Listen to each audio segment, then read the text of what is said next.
तत्संयोरावृणीमहे गातुं यज्ञाय गातुं यज्ञपतये दैवी स्वस्तिरस्तु नः स्वस्तिर्मानुषेभ्यः ऊर्ध्वं जिगातु भेषजं शं नो अस्तु द्विपदे शं चतुष्पदे ओम शांति शांति शांतिः हरिः ओम शं नो मित्रः शं वरुणः शं नो भवद्वर्यमा शं नो इन्द्रो बृहस्पतिः शं नो विष्णुरुक्रमः नमो ब्रह्मणे नमस्ते वायो त्वमेव प्रत्यक्षं ब्रह्मासि त्वमेव प्रत्यक्षं ब्रह्म वदिष्यामि ऋतं वदिष्यामि सत्यं वदिष्यामि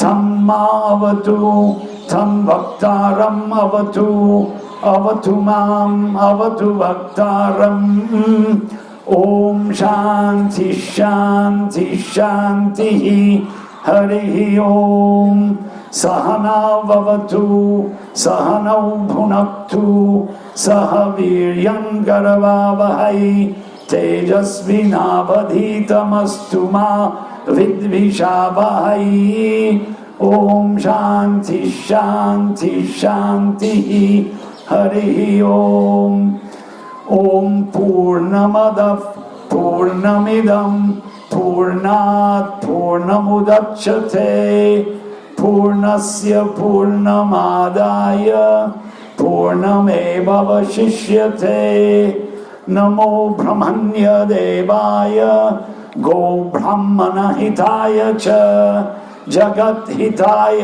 कृष्णाय गोविंदाय नमो नमः नमो महावदान्याय कृष्ण प्रेम प्रदायते कृष्णाय कृष्ण चैतन्य नाम्ने गौरत्विषे नमः वाञ्छाकल्पतरुभ्यश्च कृपा सिन्धुभ्य एव च पतितानां पावनेभ्यो वैष्णवेभ्यो नमो नमः जय श्री कृष्ण चैतन्य प्रभु नित्यानंद श्री अद्वैत गदाधर श्रीवासादि गौर भक्त वृंद हरे कृष्ण कृष्ण कृष्ण हरे हरे हरे राम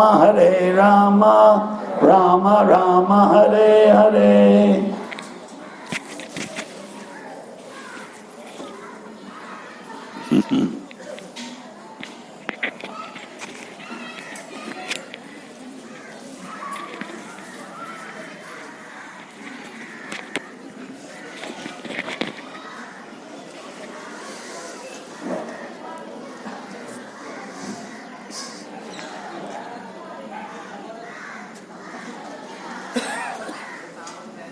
लगभग हिंदी में बोलूं संस्कृतेन यदि करोमि करिष्यामि बोधः न भविष्यति प्रायः 42 साल पहले मैं यहाँ 42 साल हो गया हाँ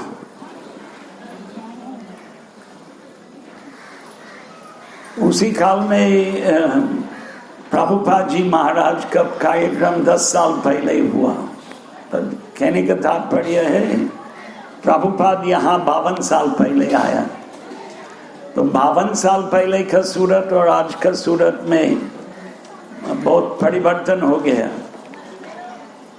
लोग बोलते हैं काल का परिवर्तन हो गया, लेकिन जन्म मृत्यु जरा व्याधि का परिवर्तन नहीं हुआ। 50-52 साल पहले लोगों का जन्म होते थे, लोगों के मरण होते थे, वृद्धावस्था में लोग प्रवेश करते थे और अनेक प्रकार का बीमारियां लोगों के बीच में होते थे और अभी भी हो रहा है। तो फिर काल का परिवर्तन का अर्थ क्या है?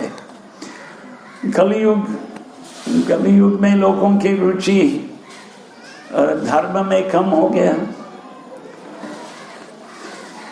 वैदिक संस्कृति के वैदिक संस्कृति के विचार के अनुसार 4 पुरुषार्थ, धर्म अर्थ काम और मोक्ष। धर्म का व्याख्या बाल्यकाल में वेदाध्ययन, वैदिक शैक्षणिक पद्धति। अभी वैदिक शैक्षणिक पद्धति है, अभी भी है, लेकिन कम हो गया। पहले व्यापक था। सभी लोग भारत में वैदिक शैक्षणिक, सभी का अर्थ है ब्राह्मण, क्षत्रिय, वैश्य।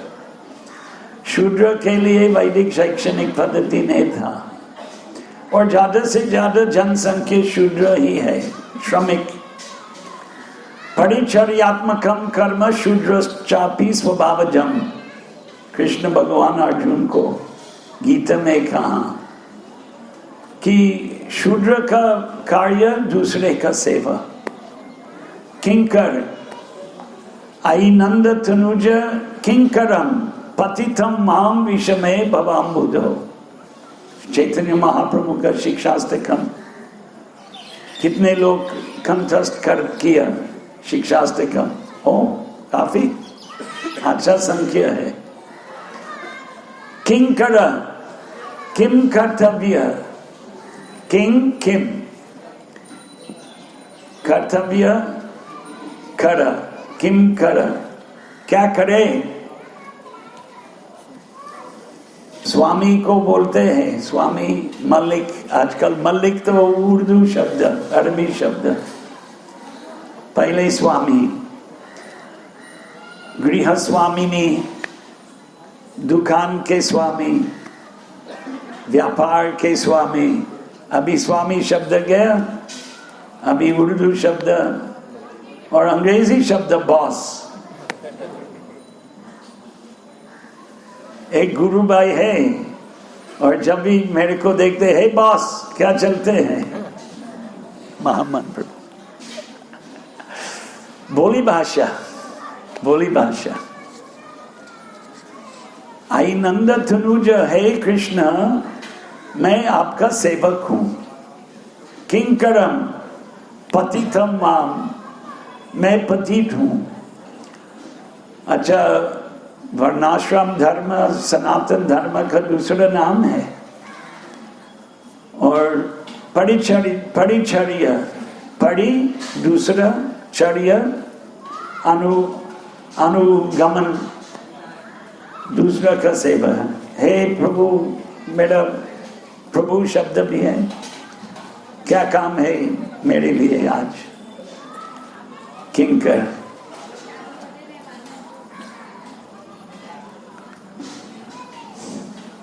तो कलयुग, कलो शूद्र संभवः, ये भी एक वाक्य है जो प्रभुपाद कभी कभी याद करते थे।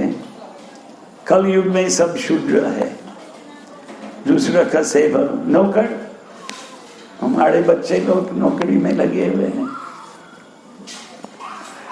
यही परिस्थिति है।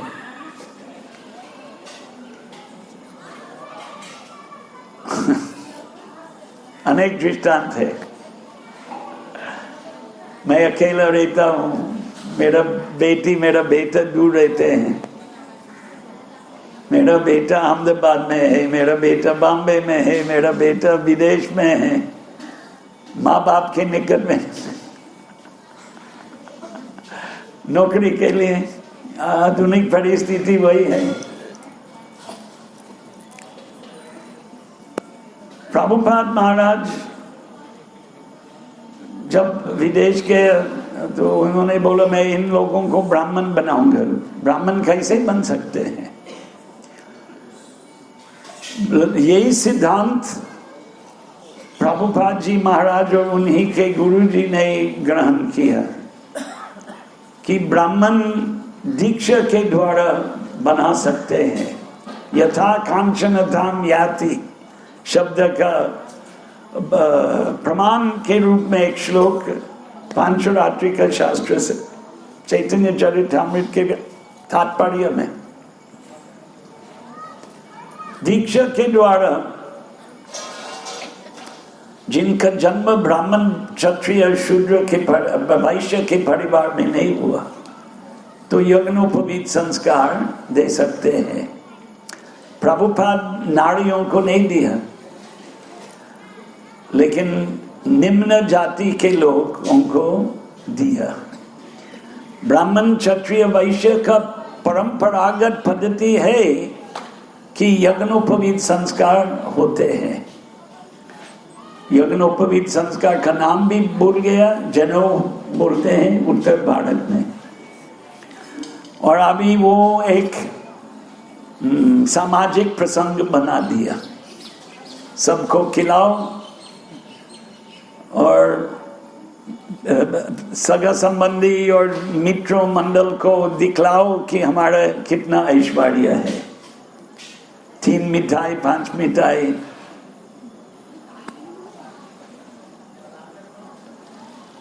आजकल मिठाई नहीं शराब, गुजरात में नहीं, दिल्ली में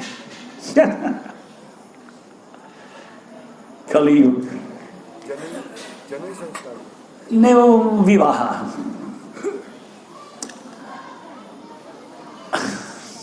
जनेऊ में कैसे है, सही बात, शादी में। यज्ञोपवीत संस्कार ब्रह्मचारी गुरुकुले वसंतांतो गुरोर्हितम। नारद मुनि ने ये युधिष्ठिर महाराज को भागवत में बताया। कृष्ण और बलराम मथुरा से आया अवंती सांदीपनी मुनि के आश्रम वेद अध्ययन करने के लिए। उसके पहले गर्गाचार्य से यज्ञोपवीत संस्कार हुआ, ये भागवत के 10वें स्कंद में। और क्या क्या पाठ किया भागवत के 10वें स्कंद, 45वें अध्याय 10वां स्कंद, 33, 34, 35 और 36वें श्लोकों में वर्णन है। वेद, वेदांग, उपनिषद, धनुर्वेद, अन्वीक्षिकीम, चतुष्षष्टि ही 64 कला, ये सब विषय का अध्ययन किया और एक बार सुनने से सीख लिया। सामान्य विद्यार्थी नहीं कर सकते हैं। अच्छा, कृष्ण और बलराम साक्षात ईश्वर के अवतार है। परमेश्वर ईशावास्यमिदं सर्वम,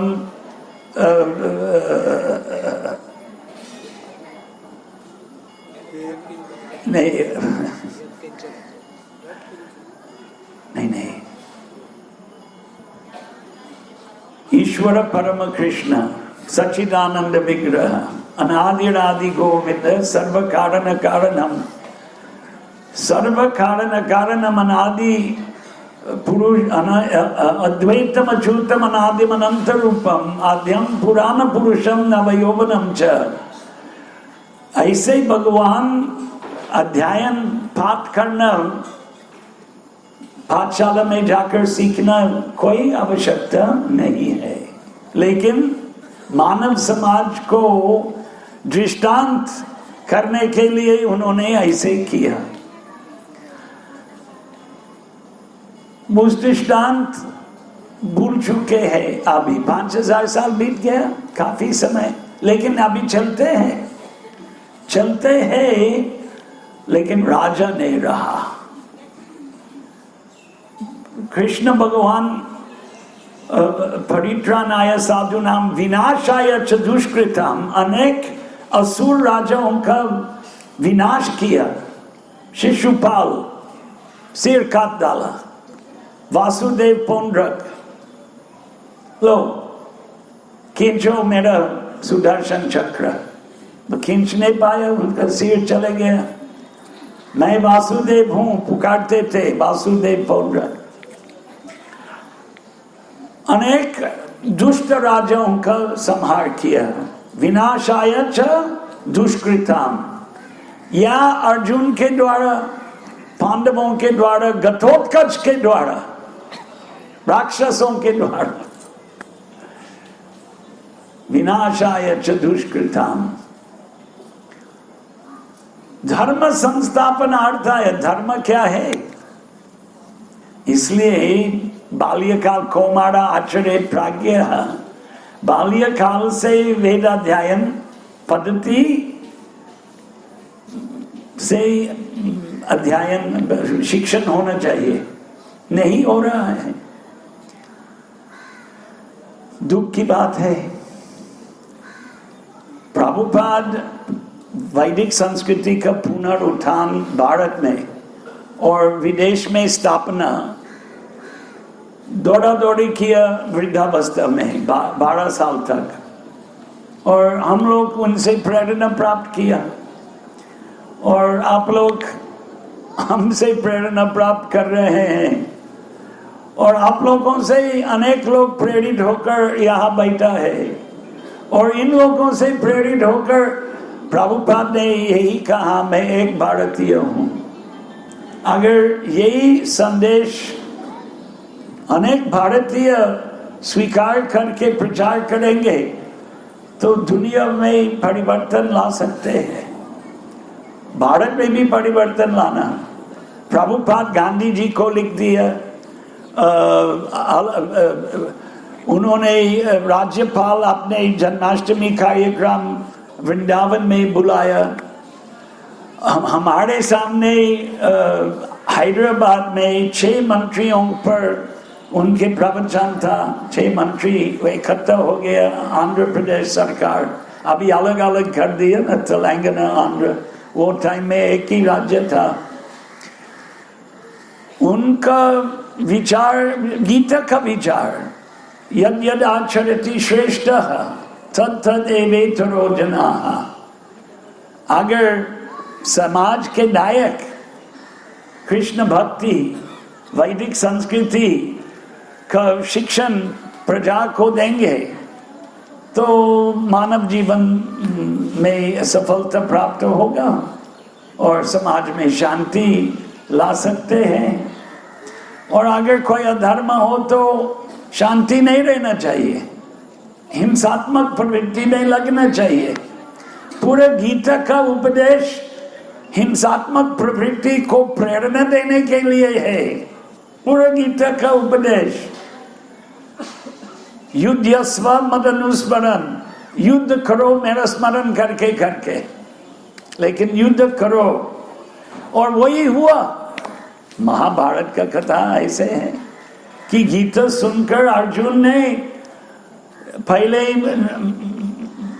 इनकार कर रहे थे, मैं नहीं लड़ूंगा, गुरु को मार डालो। कैसे? यहाँ गुरुजी गुरुजी गुरुजी चलते हैं, सब जगह चलते हैं। अरे अमृतसर जाओ, मैंने कैसेट सुन लिया, गुरु गुरु गुरु गुरु गुरु गुरु गुरु गुरु गुरु गुरु गुरु गुरु गुरु गुरु गुरु।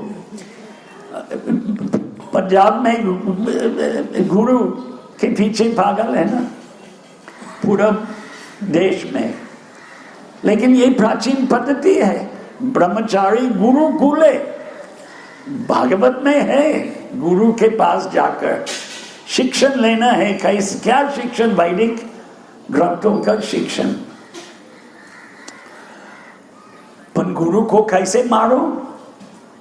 द्रोणाचार्य पांडवों के गुरु थे और कृष्ण अर्जुन को मार डालो गुरु। प्रभुपाद इसका व्याख्या किया।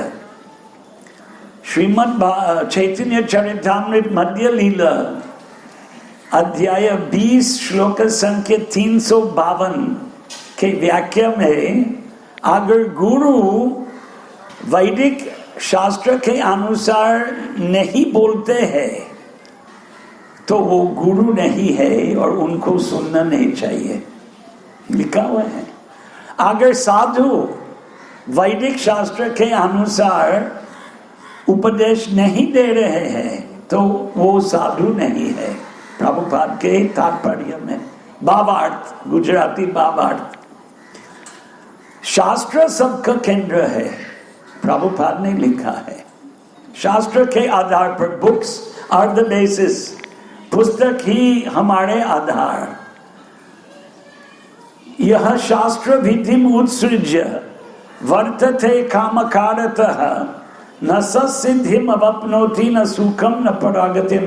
शास्त्र बहुत विस्तृत है, ये भी एक बात है, लेकिन जो शास्त्र के आधार पर काम नहीं करेंगे, शास्त्र के विधि विधान पद्धति, न सिद्धिम अवप्नोति, सिद्ध बन नहीं सकते, न सुखम, सुखी नहीं बन सकते, न परागतिम, आत्मा का मुक्ति प्राप्त नहीं होगा।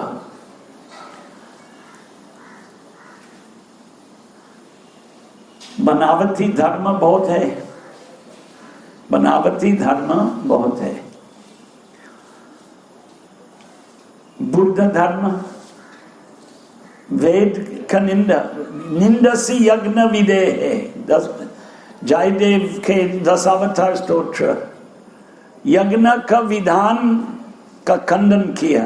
यज्ञ विधान तो वेदोक्त, वेद में है।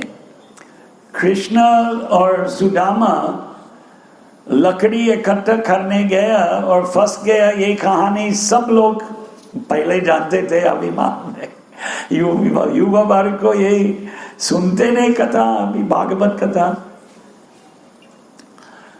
यज्ञ करने के लिए और रसोई दोनों, पहले यही पद्धति था, लकड़ी लेके आओ। अच्छा, गुरु के पास भी लकड़ी हाथ में होना चाहिए। मुंडक उपनिषद, तद विज्ञानार्थम स गुरुम एवाभिगच्छेत्, समित पानी ही, पानी शब्द का अर्थ है हाथ, समित यज्ञ के लिए लकड़ी, समित पानी ही, श्रोत्रियम ब्रह्मनिष्ठम, गुरु श्रोत्रिय शास्त्रज्ञ, उन्होंने शास्त्र का अध्ययन, वेद अध्ययन किया। श्रोत्रियम ब्रह्मनिष्ठम, विश्वास दृढ़ होना चाहिए कि वैदिक पद्धति ही उत्तम पद्धति है, वही प्राचीन परंपरा। और अपना खुद का मत उसमें नहीं घुसाना है, यथारूप।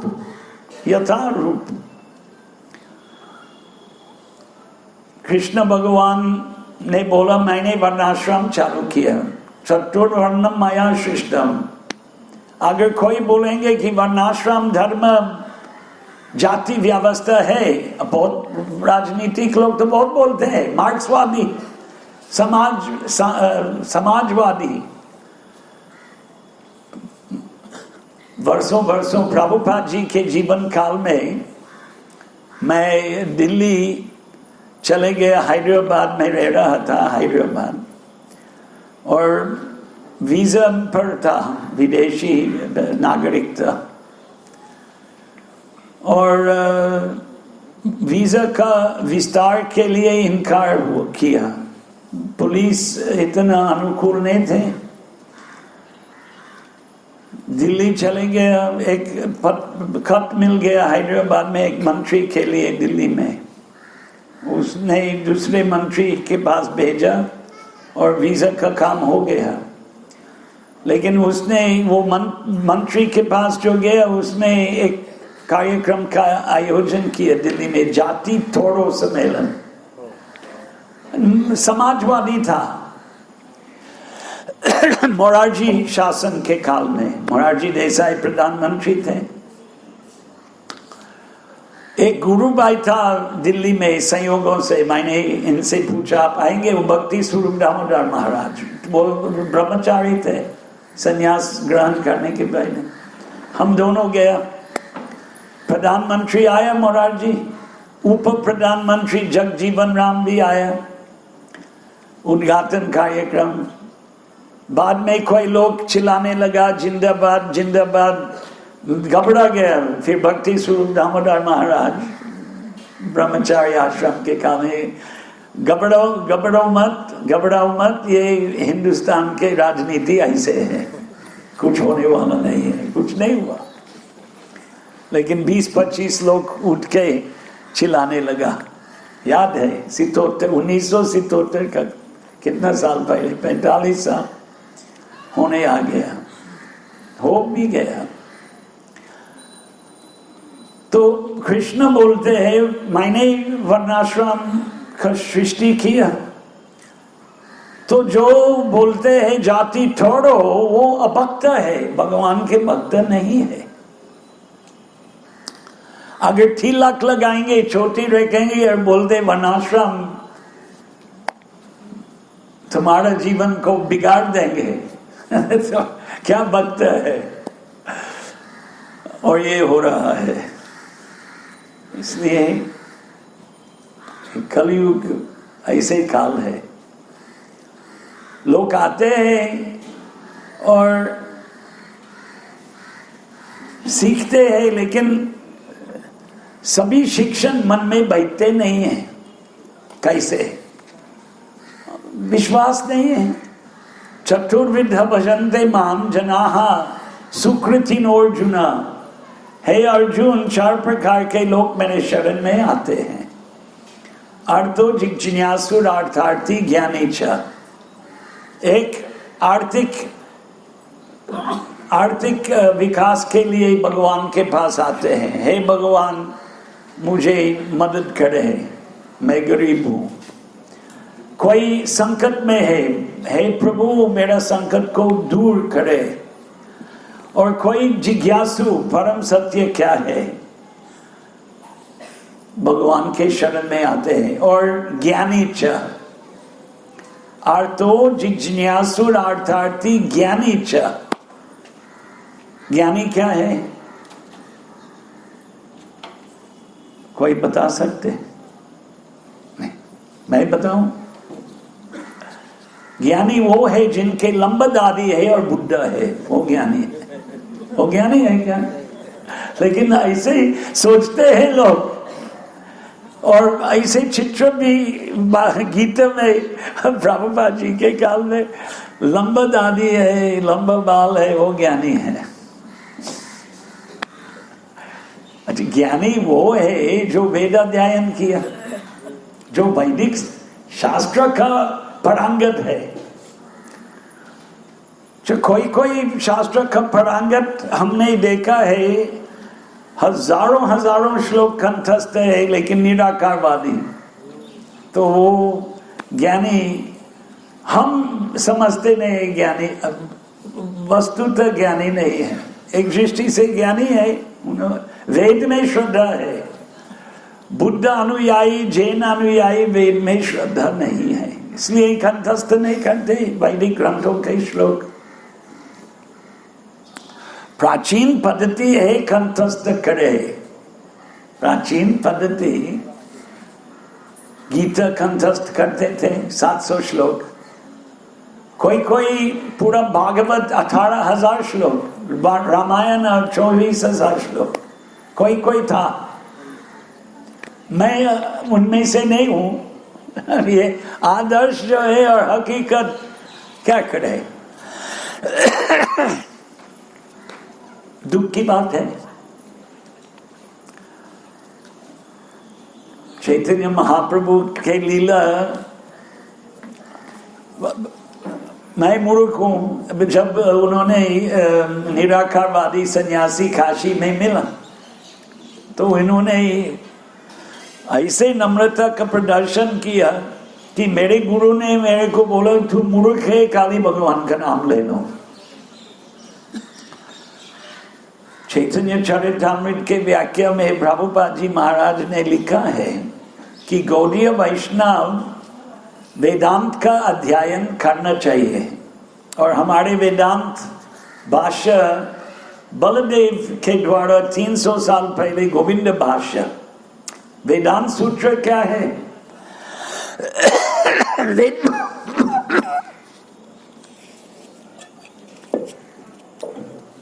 कोई बात नहीं।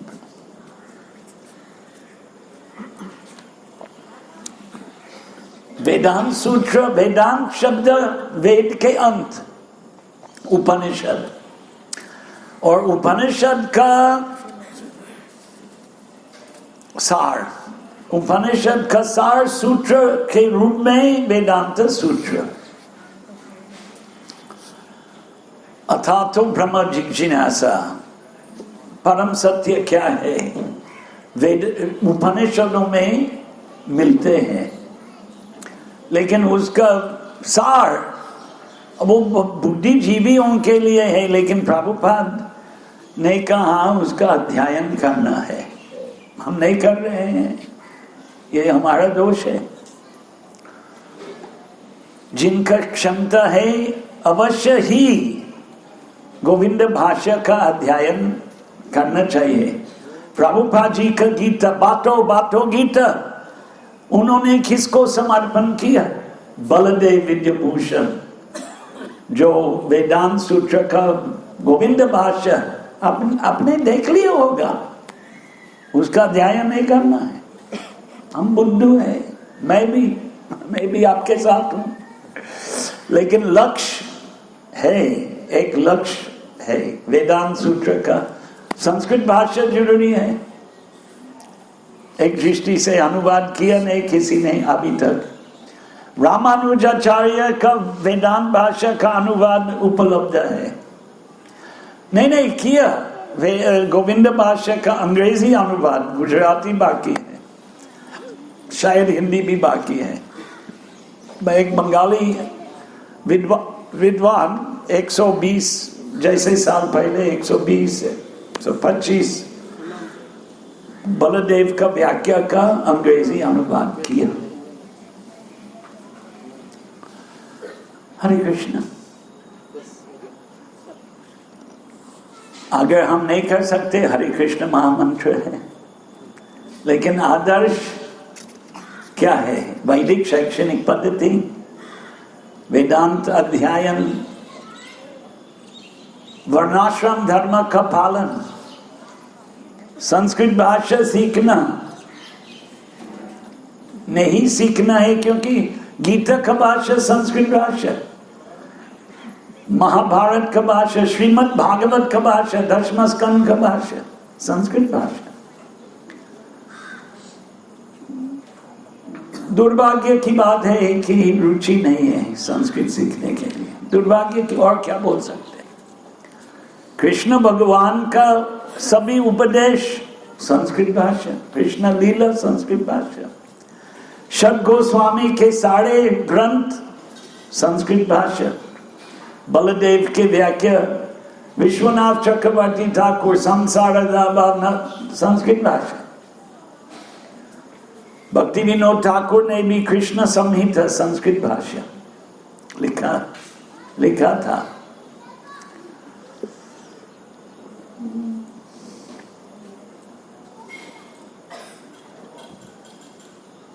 कैसे सीखना है? प्रभुपाद जी ने भी कहा कि 12 साल लगते हैं संस्कृत सीखने के लिए। 12 साल भी कम है एक दृष्टि से, लेकिन कोई भी भाषा बोलने से ही कोई भी सीख सकते हैं, ये भी एक बात है।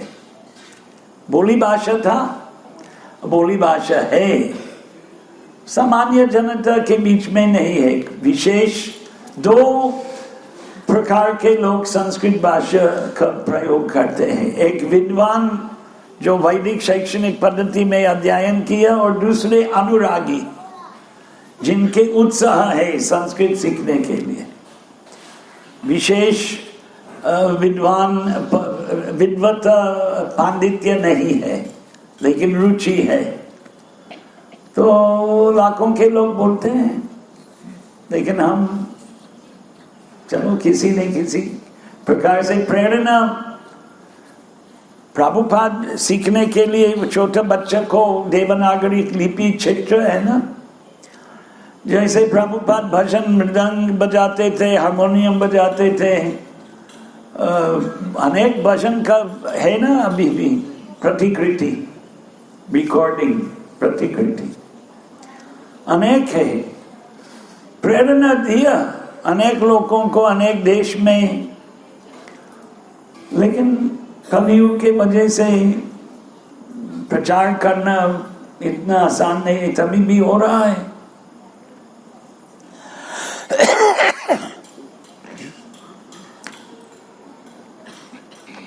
दिल्ली का जनसंख्या 50 साल पहले क्या था? इतना नहीं था, और प्रभुपाद ने कहा यहाँ 108 मंदिर बना सकते। सूरत का जनसंख्या 50 साल पहले ही दिल्ली का जनसंख्या से 5 गुना ज्यादा होगा। वर्तमान सूरत और 50 साल पहले का दिल्ली, 5 गुना ज्यादा लोग यहाँ रह रहे हैं, वहां तो 20 गुना ज्यादा है। और छोटा मंदिर है वहां, पूना में 9 मंदिर है। इसका छोटा छोटा ठीक है, क्या करे, जमीन बहुत महंगा हो गया। लोगों को प्रेरणा देना है, दिया हो रहा है सत्संग कार्यक्रम। एक दिन भविष्य में प्रभुपाद जब चले गया, भारत में 8 केंद्र था इसका, तो पूरा भारत में 8 केंद्र, और अभी 1000 करोड़ रुपये का मंदिर बन रहे हैं मायापुर में। तो भविष्य में हजारों मंदिर पूरा देश में हो सकते हैं। अभी गुजरात में 23, 25, 30 मालूम नहीं कितना केंद्र हो गया। अगर मैं मालूम नहीं तो कि रोज नया प्रस्ताव और रोज नहीं, लेकिन नया प्रस्ताव हो रहा है। कैसे उसका संचालन होगा, प्रभुपाद चिंता नहीं किया ज्यादा, करो चलेंगे, हम सबको जाना है। दूसरा होंगे, यही संस्था का यही फायदा है, संस्था का यही लाभ है कि अगर एक चला जाएगा तो दूसरे चलाएंगे, बंद नहीं होगा, चालू रहेगा। और वही हो रहा है।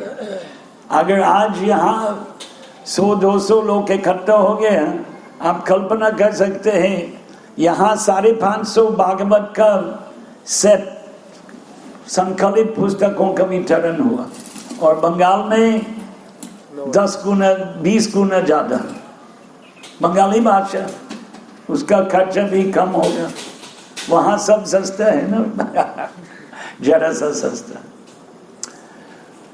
उसी तरह फैलते जा रहे हैं लोग,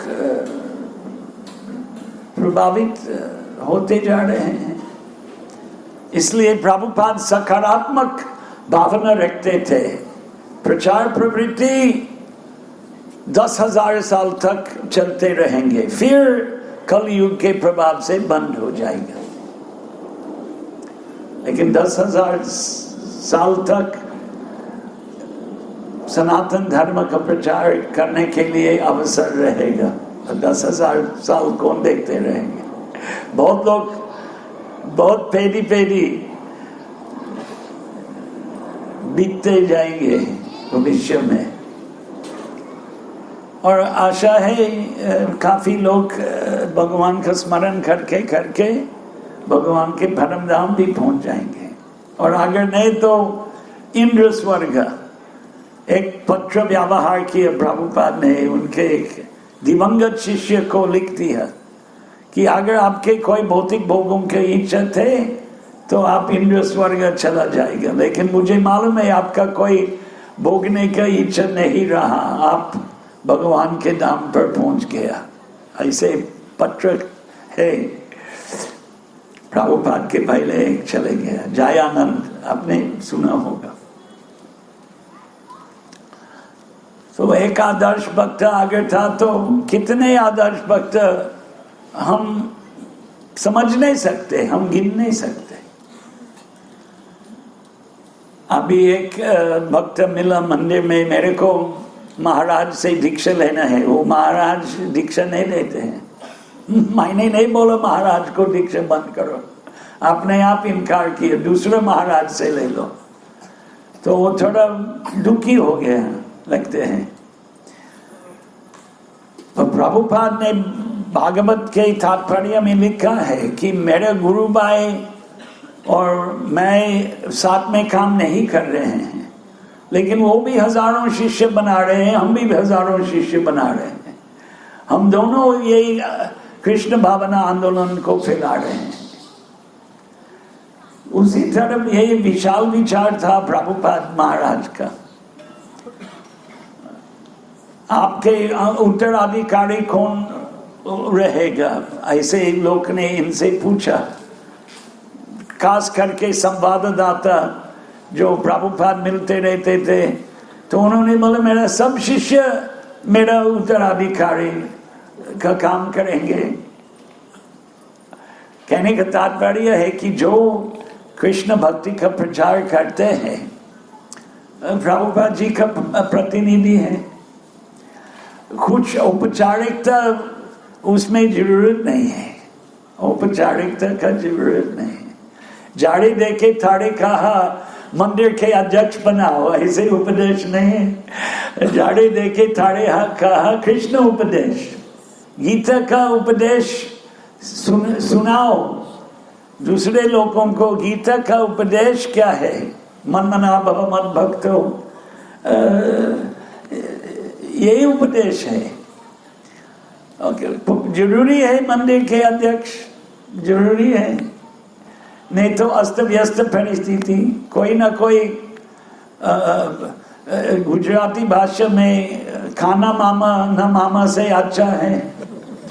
हम लोग इतना योग्य नहीं है, लेकिन यथाशक्ति काम करेंगे। हम देखते हैं कोई बिल्कुल योग्य नहीं है, ये भी है कभी कभी, और कोई जरा सा योग्य है, ठीक है काम चलाओ, और कोई एकदम योग्य है, लोग हजारों लोगों को प्रेरणा दे रहे हैं। ऐसे है, सब जगह अलग परिस्थिति है, सब जगह अलग परिस्थिति है। मैं समझता हूँ मैंने भी किसी को प्रेरणा नहीं दिया, कि मंदिर का निर्माण कार्य किया। लोग आते हैं मंदिर में, यही सफलता है। अब व्यक्तिगत रूप से इतना प्रचार प्रवृत्ति मैं सोचता हूँ मैंने नहीं किया। हाँ, मेरे इतना प्रवचन नहीं चलते हैं, कभी कभी ऐसे होते हैं। अलग अलग कोई लोग कुछ कभी भी प्रवचन नहीं करते हैं, लेकिन पूजा में लगे हुए हैं, पुस्तक वितरण में लगे हुए हैं, रसोई में लगे हुए हैं। उज्जैन मंदिर में जब इतना पुस्तक बांटा, सुबह बॉम्बे भी ये चलते हैं ना, बॉम्बे मंदिर, जुहू मंदिर में, दिल्ली मंदिर में ही होगा, हम लोग नहीं करते हैं। लेकिन उज्जैन में ये वो पुस्तक बांटा और अंत में रसोई फलाना भक्त ने किया। वो भी जरूरी है ना, वो भी जरूरी है। मेरा याद है मैं विदेश में जब दिसंबर महीना में स्पर्धा, पुस्तक वितरण स्पर्धा, यही कितना साल पहले की बात है, 50 होने आ गया।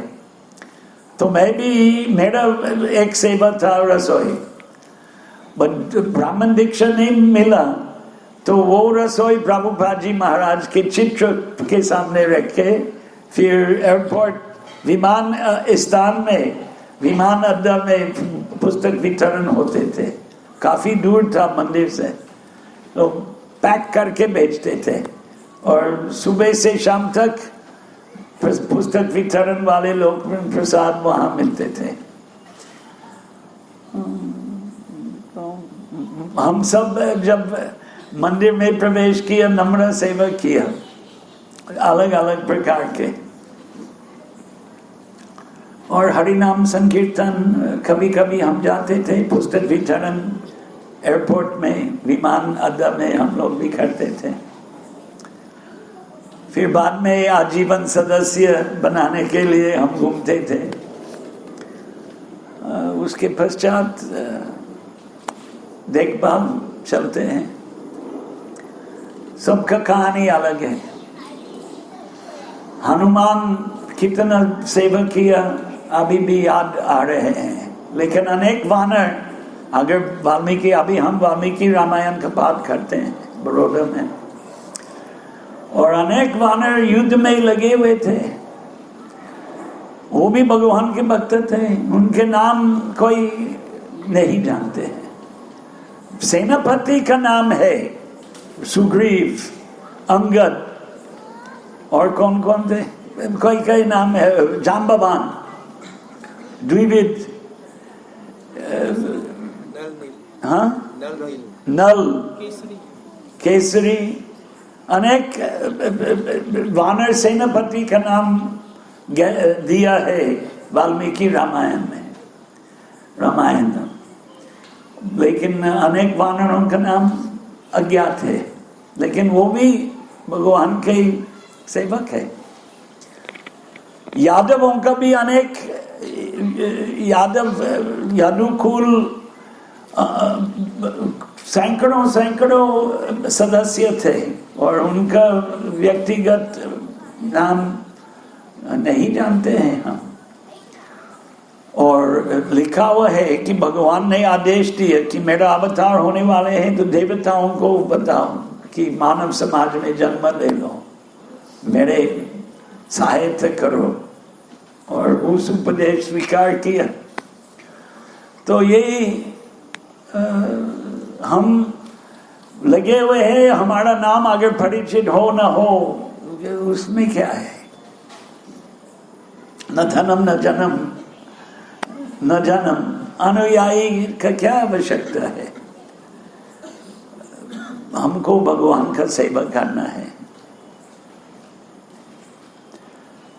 तो सेवा करना, हनुमान भी बड़ा शास्त्र का विद्वान, ये भी एक कहानी है।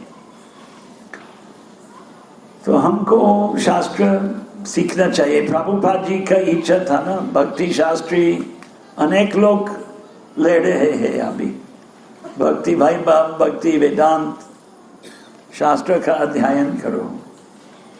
हरे कृष्ण।